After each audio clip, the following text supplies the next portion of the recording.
George, it's great to be speaking with you today. Thank you for joining me. I want to jump right into the discussion of your latest book, Anti-Colonial Solidarity, Race, Reconciliation, and Mena Liberation. The book is really excellent. It's received great praise from writers who I really admire, including Mustafa Bayoumi, who writes that it offers a way out of the morass that is our enduring colonial, racist, and Orientalist present. Jane Gordon also says that it offers resources to forge anti-colonial solidarities that are as necessary as they are potentially far-reaching.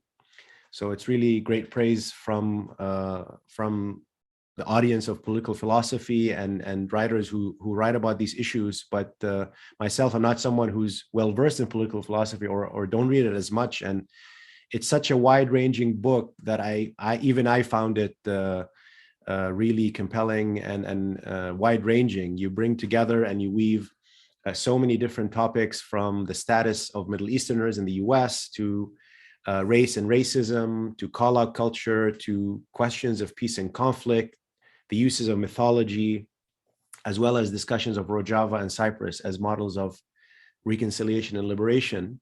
So it's really fascinating for me to read through it, and I learned so much. But what makes it incredibly compelling is your style of writing, which I suppose this is the style of writing in political philosophy, but it's really like you're having a conversation with the reader, which makes it very accessible and very useful. You know, I highly recommend it to anyone who's interested in these topics. And, you know, we have a lot to discuss and not a lot of time to do it. So I'll jump right into the questions. And my first question to you is about the book's title. You propose anti-colonial solidarity as a framework for thought and action. Can you briefly describe what you mean by that term? Yeah, absolutely. So first, thank you so much, Omar, for this opportunity. It's a great pleasure to be able to do this interview with you. It's the first time I've ever done an interview of this kind, so I'm excited. The title, Anti-Colonial Solidarity, comes out of a couple different things. So I guess in the most basic sense, it has two meanings. The first is what I think most people think of when they think of solidarity, which is collective resistance. But I think that there are some issues with collective resistance as the end point for what solidarity can and should be. And I spend a bit of time in the book talking about you know, how this comes up in the sort of entrenched nationalisms of Middle East and North African peoples, right? So what once was a liberatory model, national liberation, and the solidarity that brings about, then becomes entrenched and sort of its own prison. So part of what I'm interested in is thinking how we can move beyond a solidarity that's just a mode of resistance. So the second sort of meaning that I associate with it is as a cooperative or creative determination, right? An affirmative notion of solidarity. There's this scholar, Edouard Glissant, who has this really nice quote. Do you mind if I just read it to you? It's better than butchering it. So he says about this first concern, you know, the solidarity as resistance. He says, for more than 2 centuries, whole populations have had to assert their identity in opposition to the processes of identification or annihilation triggered by these invaders. Whereas the Western nation is, first of all, an opposite for colonized peoples, identity will be primarily opposed to, that is, a limitation from the beginning. Decolonization will have done its real work when it goes beyond this limit. So part of what I'm really interested in is like how it is that we go beyond that limit. And I think we as a philosopher, I'm interested in like, what are the conditions, the possibility of that thing, but I also don't want to say what that endpoint might be for fear of over-determining it, right? So I end with what I take to be exemplary cases of groups that are doing this sort of work, trying to build an affirmative identity while also standing in resistance to the things that have led to their, you know, various problems, violence being the primary one, right? By looking at the sort of grassroots work that's happening in Cyprus and Rojava. I should also say that initially the book came out of an article that I had done in 2015, or I published in 2015, which I published at the same time that I was writing my dissertation, but they weren't distinctly connected. And in the article, I talk about why it is or how it is that Middle East and North African peoples are racialized, and why it is that recognition is not sufficient, right? So the politics of recognition, or getting a box, right, or checking it right, though that might be necessary, that's not going to actually do the sort of work that I think needs to be done in order to create a meaningful and sort of whole community. So I call for solidarity there, and I don't really expand on it in great detail. So that's also part of what I'm doing in the book, is trying to say more about how it is I envision our sort of like collective resistance and what that might look like, or how that might look. Great. And let's talk a little bit more about how you develop your argument on this. What I really liked about the book is that it proceeds in a particular sequence, a three-step process where you focus first on race, then reconciliation, and then liberation. Can you tell us a little bit about each of those and how you develop your argument through those terms? Yeah, so I start with race for many reasons. The main one being that is I think the primary sort of issue that especially Mena Americans have to wrestle with when operating within the US anyway, right? So often I think people are raised with certain notions of what a conflict is and where one stands in relation to a conflict that's far away from where one is if one lives in the US context, right? And that overshadows what are often everyday concerns, which is often being mistreated because one is seen as being of a particular group and having particular qualities that come along with that, right? So in general, I think that race is what leftists would call a primary contradiction. It's the sort of nationalized divisions that keep us from organizing ourselves and basically resisting vertical sort of powers, right? So we see this manifesting in all sorts of ways. Other work that I do focuses on sort of prisons and policing and punishment, and the prisons are very intentionally organized in this way, to keep people pitted against each other, to maintain a horizontal conflict so that there isn't a vertical uprising against those that are controlling them, right? That's allowed to happen, often is facilitated. So I'm really concerned with this as the starting point, because I think if there is going to be a future possible world where we operate as a meaningful community, it's going to have to deal with that first. And that's not to say that I'm abandoning notions of intersectionality. I think quite the opposite, right? I think that intersectionality is a normative demand, that we see the world as being more complex than what it is sort of projected as by the mainstream media or something like that. But people fail to do that all the time, right? They see the world in simple objectified forms, and I think that typically whenever there's a crisis or conflict, I draw on Charles Mills on this point, right? People tend to circle the wagons, that's the language that he uses, around racial identity. So I move from that to reconciliation. By reconciliation, I mean the conditions of the possibility of cooperative meaning making, as well as that cooperative meaning making as an ongoing process. So this is really coming out of my work that I did in my dissertation and sort of outside of critical race theory or critical philosophy of race, looking at how it is that people have sort of overcome entrenched divisions, post-conflict sort of situations, while also trying to offer a notion of reconciliation out of those analyses that isn't overly rigid, right? So I think if you look at cases where there's been a national call for reconciliation, like South Africa, for example, Desmond Tutu pushed for forgiveness, and then studies that followed up from that found that lots of people were really, really disappointed, uncomfortable, angry with this idea that they had to forgive the people who did terrible things to them, right? So it might be the case that forgiveness is reconciliation, and for some people, but not for everyone, right? So what is it that people need in a given context? I think has to be sort of broader than just one specific. This is what reconciliation is, and if you're not doing that, then you're not meeting the sort of rigid requirements. So in my experience and from the work that I've done, I think one of the main things that stands in the way of the sort of cooperative meaning making that I'm aiming for Mena folks is entrenched national identities. So, I recall when I was in the early stages of this project many years ago, having lunch with a prominent Arab scholar, and I was talking to him about it. He said, well, I really like that, and I'm on board with it, but the problem is, that we'd have to include X group, right? And that's just not going to work. So you can fill in the blank, right?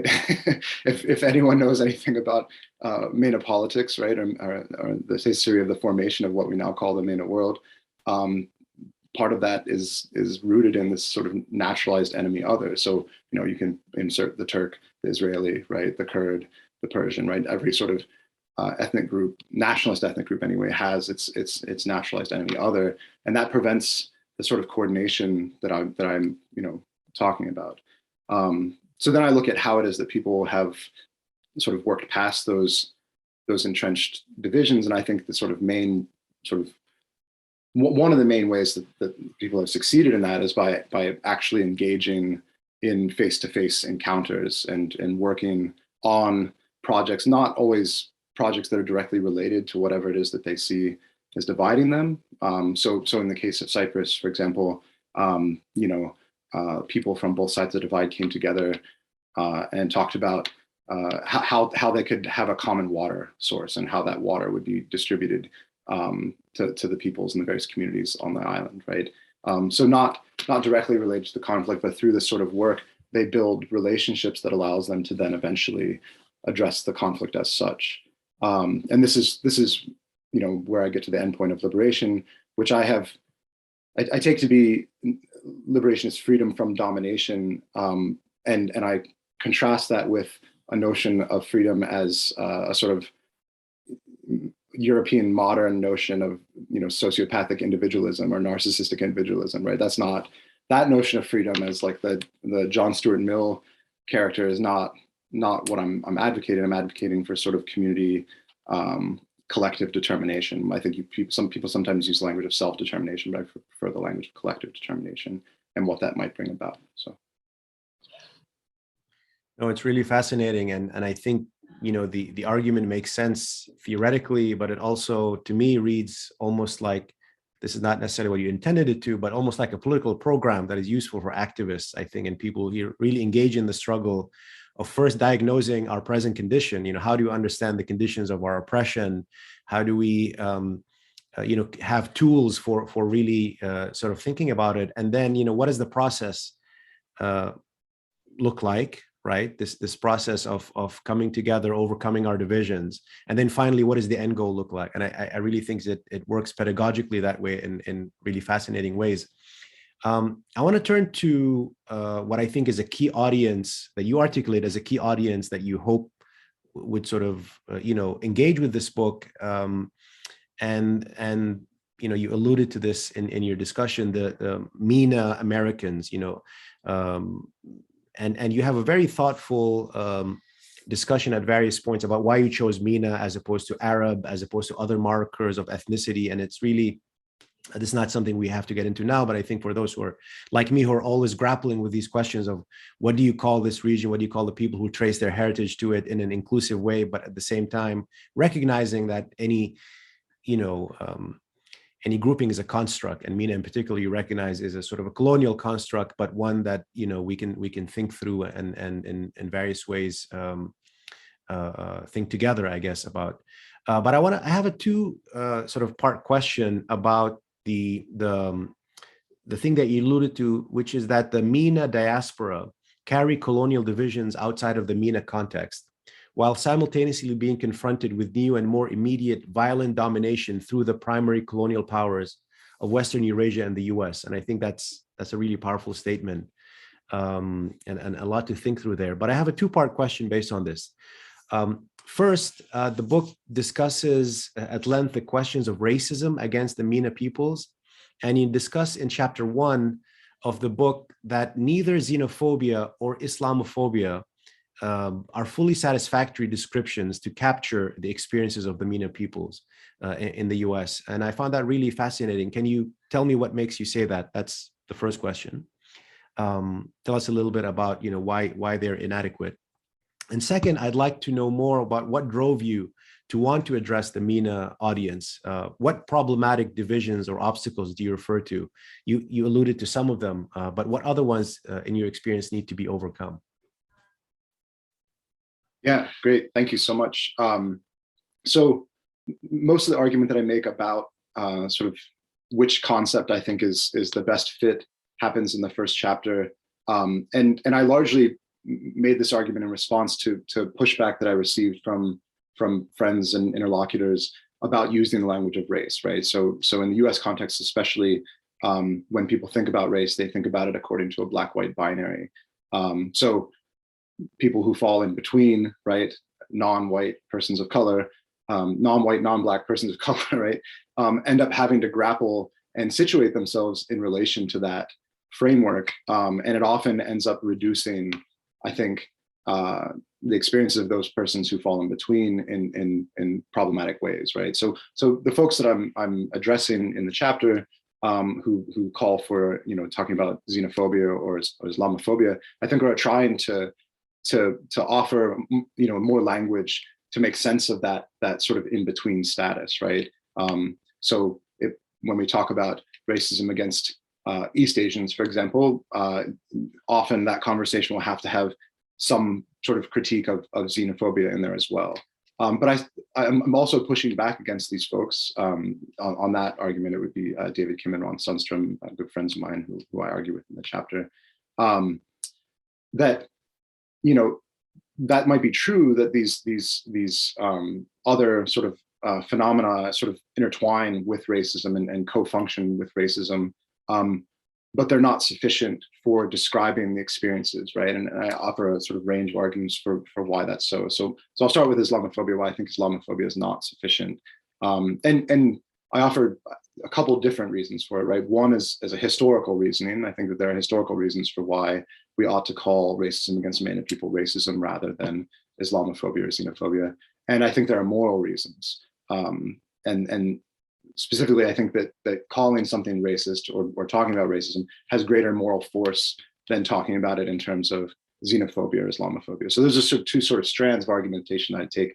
So in in response to Islamophobia, I think that concept is overly narrow in the sense that it simultaneously excludes persons who might be interpolated or racialized as Mena, but are non-Muslims, right? And I don't even mean necessarily persons who are in fact Mena. So I, in the footnote, I think I address or don't identify themselves as Mena anyway. Right? In the footnotes, I address this case of this young man from Trinidad, Cameron Muhammad, who was attacked in a parking lot in Florida, and the guy that attacked him, before he shot him with I think it was an air gun, something like this, right? He said, "Are you Middle Eastern? Are you Muslim?" And then he shot him several times. The kid was not at all Muslim, right, as far as I know, and he wasn't Middle Eastern, but was assaulted because he was perceived to be as such, right? So I would talk about this in terms of racism, and there are elements of Islamophobia that are driving that, but I think that when we just narrow in on Islamophobia, we aren't able to fully account for what's happening in that type of situation. And there are all sorts of situations where that's the case. More importantly, though, I think that often MENA populations themselves include people who are not Muslims and who are Islamophobic, right? But are also racialized. So I think we can say that someone is racialized and mistreated on racial grounds, right? Subjugated on racial grounds, but also are perpetuating Islamophobia. And Khalid Badoun has been sort of one of the few academics I know of who's been making a lot of noise about this in relation to Hindu nationalists, right? Who are super Islamophobic. But it's also the case amongst a lot of sort of Mena Christian nationalists, right? Is that they're also Islamophobic. But nevertheless might be racialized, and I think often are racialized as Mena peoples.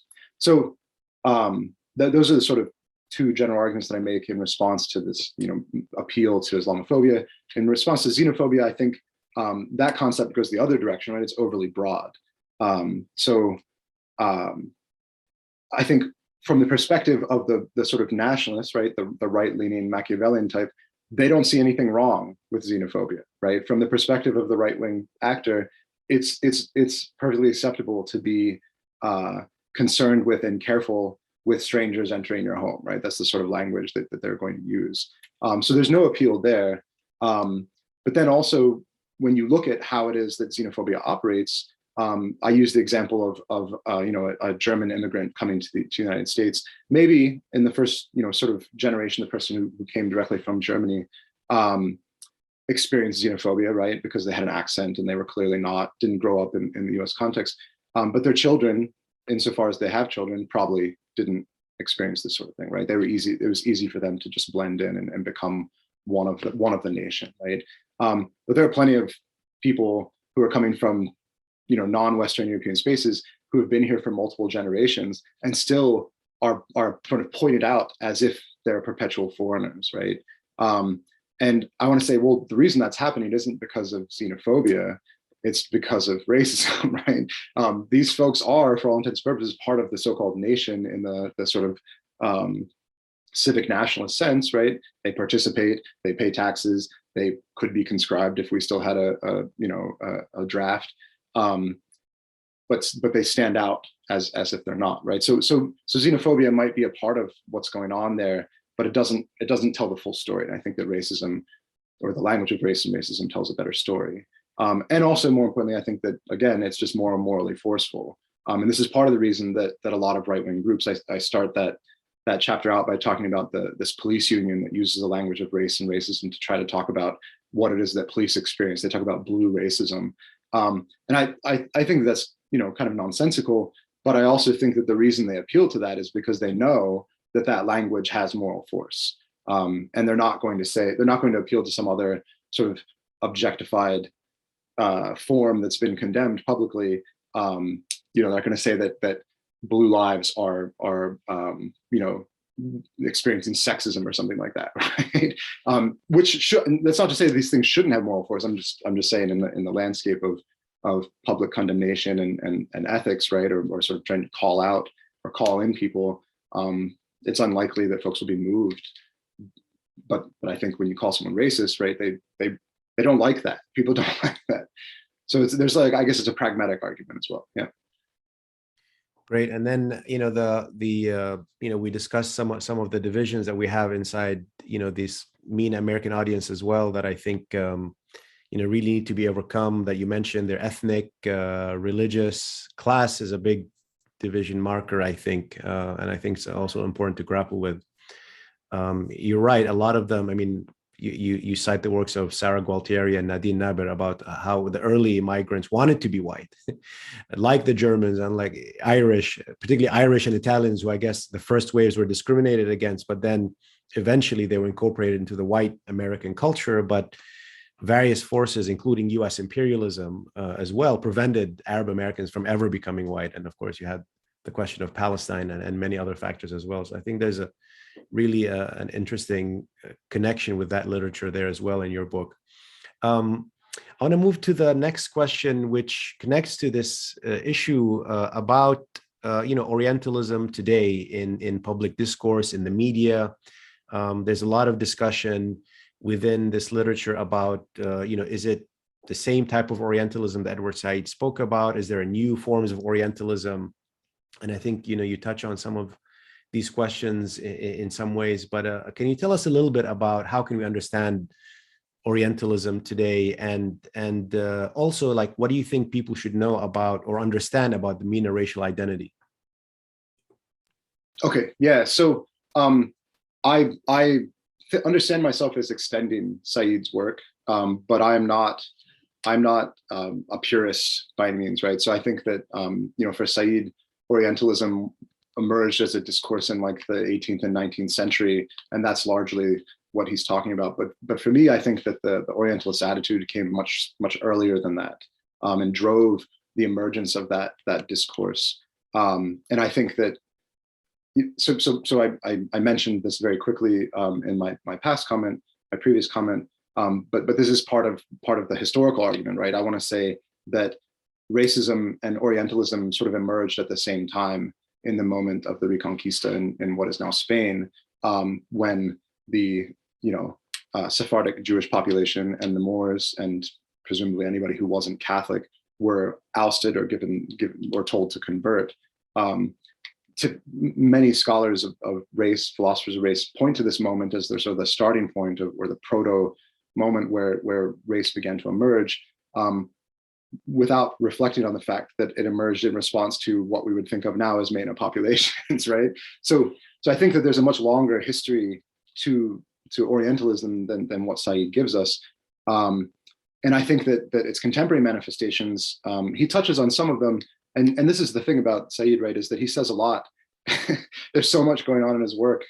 Each time I reread it, I'm like, oh, how did I miss that before, right? So you know, there's obvious examples of Orientalism that I think, you know, if you've read through Said's work once, even just one of his chapters once, right, you would see it immediately, even if you just have a basic sense of the concept, right? So I appeal to quotes that you know, Donald Trump dropped during his first term, hopefully his only term.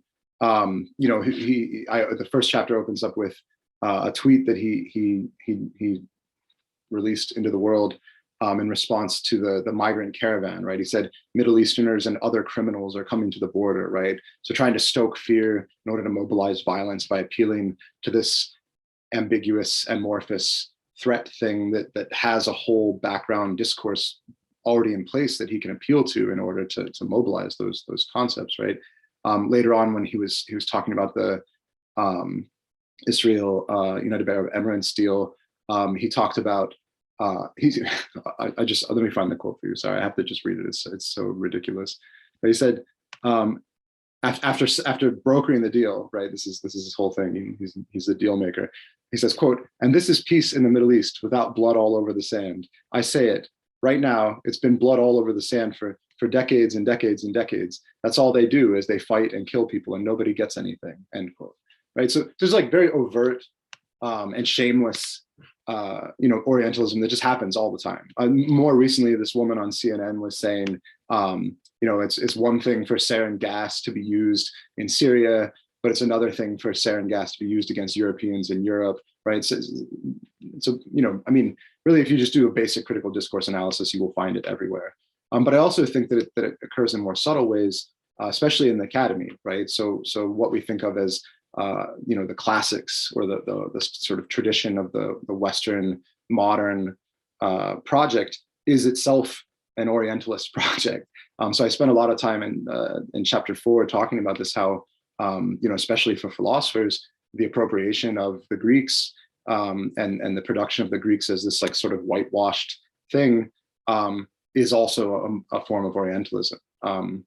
And there's a debate of sort of in response to Said, because he responds to folks who said, you know, basically said that, well, if you're going to say that Orientalism, you know, was a sort of co-conspirator with colonialism, then you might as well say that about classics.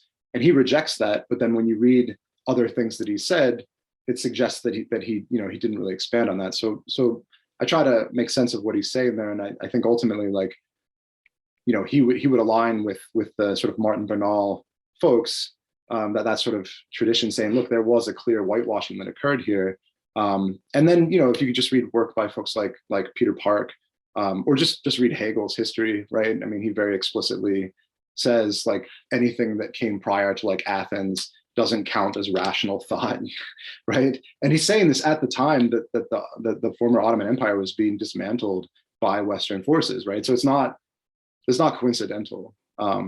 Yeah. So, and I think, you know, also, I mean, going back to this, a question that I don't think answered, that you asked me previously about how this, you know, operates, or forget exactly how you framed it, like why I picked the Mena American community, or why I would be interested in it.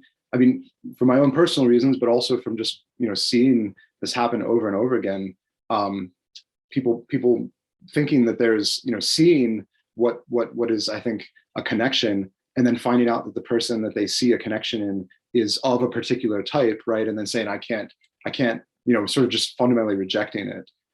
So I remember some time ago, I was when I was living in the Basque Country, I ended up in a situation where there was an Armenian man and an Azerbaijani man, and they didn't know that they were, you know, of those national origins initially. They saw each other and immediately, you know, sort of came up and began talking. But then when it became clear that they were enemies, that ended, right? That was the end of it. so that's one example. But then on the other example, right, you can walk into, any sort of shop like a Dunkin' Donuts in northern New Jersey, and you'll see a room full of people from the Mena region who are supposed to be enemies, totally coexisting without any issues, right? So I think that there's like a fetishization that happens around national identity, and it, just it especially festers outside of the nation. Yeah, it's a complex issue. I mean, how does the diaspora relate to the question of national liberation in back home, so to speak? It's tricky, and I think your book really helps us think through these very practical issues that we need to navigate as scholars, as activists, as people who are trying to also organize in the US while also being in solidarity with liberation struggles internationally. There's so much in the book to cover. I mean, there's a whole chapter I found fascinating on the lessons from the myth of the Tower of Babel to Latin American literature. Perhaps we can have a follow-up and talk about that some other time. But I wanted to end with, if you can briefly share some of your experiences and research on Rojava and on Cyprus, since that's sort of your ending chapter when you think about questions of liberation. I don't know if you want to focus on one or both of them, but if you can just tell us a little bit about, what do both of those locations and struggles tell us about the questions of liberation? Yeah, absolutely. And thank you so much. And I would love to have a follow-up conversation. There's more that I have to say, there will be a sequel book, I'm sure. So I can talk about what I take to be some sort of general, I won't say rules, but like lessons from both, right? I think both are super interesting for their own reasons, and I for things that they have in common. One of the things that they have in common is that there's a contested border situation in both, and in both cases, the state has been either undermined or weakened, such that the people in the space have either been forced to sort of work through these problems on their own, or have chosen to, because there's not really, the alternative is to continue to live in this weird divided situation. So this is, I think, one lesson that both sort of examples offer, is that when the state collapses or is sufficiently undermined, it's not the case that we immediately end up in a sort of Mad Max style state of nature, right? I mean, so much of political philosophy or political theory, political thought in general, is based on this fundamental assumption. But when you look at Rojava, especially, people came together, and of course they are defending themselves still from encroachment on all sides. But within the territory, you have a hyper plural situation. And that is, for lack of a better word, feminist, right? Or that centers women and empowers women, and they're thriving as far as I can tell, right? In the case of Cyprus, you have a border that was imposed and then militarized, and people were sort of left without contact for 30-ish years, and that led to a very different sort of situation where people on the ground were curious, right? They wanted to know, or people remembered what it was like in their old community that was a mixed community. And when I was in Cyprus, there are still people living who can speak both dialects, both the Cypriot dialect of Turkish and the Cypriot dialect of Hellenic, and remember fondly, coexistence. So there's this also, I think, in that case, and to some extent in the case of Rojava, there's a desire to return to that type of life, right? To a world that isn't parsed up and pitted against itself, right? From that, I think it's safe to say that we should, all people, not just many people, should be working to build local communities, because when the lights go out, those are the people that will protect you, right? Those are the people that will help you. You can't rely on the state, and the state is decaying, especially in the US context. So I think, looking at how it is that folks are doing that sort of autonomous organizing is really important. Something else that I think is really valuable in operating in both examples is confronting history in a more honest way. So Öcalan in particular, Abdullah Öcalan, the sort of spirit of the revolution in Rojava, does this really nicely in his writings, right? And on 2 points in particular that were of interest to me. One is that he's very sort of outspoken about how the Kurds participated in the genocide against the Armenians, the Assyrians, and the Greeks, and he doesn't apologize necessarily, but he points this out as a failure, right? He says this was a mistake and a failure, and if there's going to be some future Mena collectivity, then we have to be honest about that fact, right? And the other point that he says we have to address is the exclusion of women, right? So part of the sort of project for him has been to center women and to empower women and include women in sort of all revolutionary activities.